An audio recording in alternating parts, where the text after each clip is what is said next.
আসসালামু আলাইকুম বন্ধুরা, আশা করি আপনারা সকলেই ভালো আছেন। তো বন্ধুরা, আজকে আমরা এই ভিডিওর মাঝে জানতে পারবো ঈসা নবীর জীবনে ঘটে যাওয়া কিছু বিস্ময়কর ঘটনা সম্পর্কে। তো বন্ধুরা, বেশি কথা না বলে আজকের মূল ভিডিও শুরু করা যাক। ঈসা আলাইহিস সালামের মা মরিয়ম আলাইহিস সালাম ছিলেন ইমরান পরিবারের এক পবিত্র নারী। কোরআনের একটি সূরার নামই হলো সূরা মরিয়ম, যা তার পবিত্রতার প্রমাণ। মরিয়ম আলাইহিস সালামকে তার মা ছোটবেলায় আল্লাহর ইবাদতের জন্য মসজিদে বাইতুল মুকাদ্দাসে সেবায় নিয়োগ দেন। জাকারিয়া আলাইহিস সালাম তাকে দেখাশোনা করতেন। একদিন মরিয়ম আলাইহিস সালামের কাছে জিব্রাইল আলাইহিস সালাম ফেরেশতা মানব রূপে এসে বললেন, হে মরিয়ম, আল্লাহ তোমাকে এক পবিত্র পুত্রের সুসংবাদ দিচ্ছেন।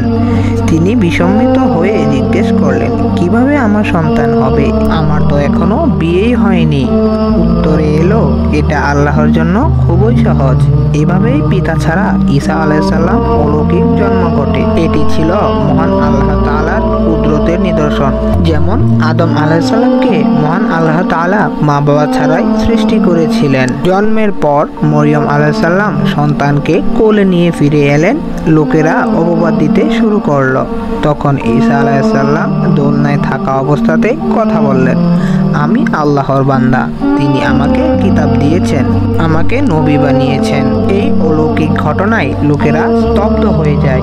ঈসা আলাইহিস সালাম যখন প্রাপ্তবয়স্ক হন, তখন আল্লাহ তাআলা তাকে নবুয়ত দেন এবং পাঠান বনি ইসরাইলের দিকে। তার মূল দাওয়াত ছিল এক আল্লাহর ইবাদত করা, পূর্ববর্তী তাওরাতকে সত্যায়ন করা, ইনজিল নামক কিতাব প্রদান করা এবং ঈমান, সততা, সহানুভূতি ও আত্মত্যাগ শিক্ষা দেওয়া। মহান আল্লাহ তাআলা ঈসা আলাইহিস সালামকে অনেক অলৌকিক ক্ষমতা দিয়েছিলেন, যেমন মৃতকে জীবিত করা, জন্মান্ধকে সুস্থ করে তোলা, কুষ্ঠরোগ নিরাময়, মাটি দিয়ে পাখি তৈরি করে তাতে প্রাণ সঞ্চার, মানুষের মনে কথা বলে দেওয়া। এই সবই ছিল আল্লাহর হুকুমে, তার নিজস্ব ক্ষমতায় নয়। যখন ঈসা আলাইহিস সালামের দাওয়াত এবং অলৌকিক কার্যকলাপ ছড়িয়ে পড়ে, তখন ইহুদি শাসকেরা তার বিরুদ্ধে ষড়যন্ত্র শুরু করে। তারা তাকে ক্রুশবিদ্ধ করতে চায়, কিন্তু আল্লাহ বলেন তারা তাকে হত্যা করেনি, ক্রুশবিদ্ধও করেনি, বরং আল্লাহ তাকে নিজের দিকে উঠিয়ে নিয়েছেন। ইসলামের মতে ঈসা আলাইহিস সালামের বদলে অন্য একজনকে ক্রুশ দেওয়া হয়। ইসলাম বিশ্বাস করে ঈসা আলাইহিস সালামকে কিয়ামতের আগে দুনিয়ায় আবার আসবেন। তিনি দুনিয়ায় এসে দাজ্জালকে হত্যা করবেন, ইনসাফ প্রতিষ্ঠা করবেন, মদ ও শুকরকে হারাম ঘোষণা করবেন, ইসলামের ধর্মের অনুসারী হিসেবে কাজ করবেন।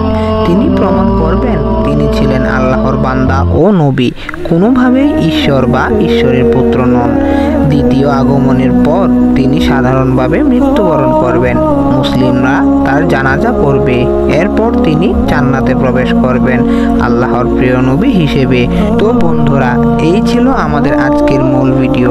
ভিডিওটি ভালো লেগে থাকলে অবশ্যই লাইক করে দিবেন। আজকের মতো এখানেই বিদায় নিচ্ছি। আল্লাহ হাফেজ।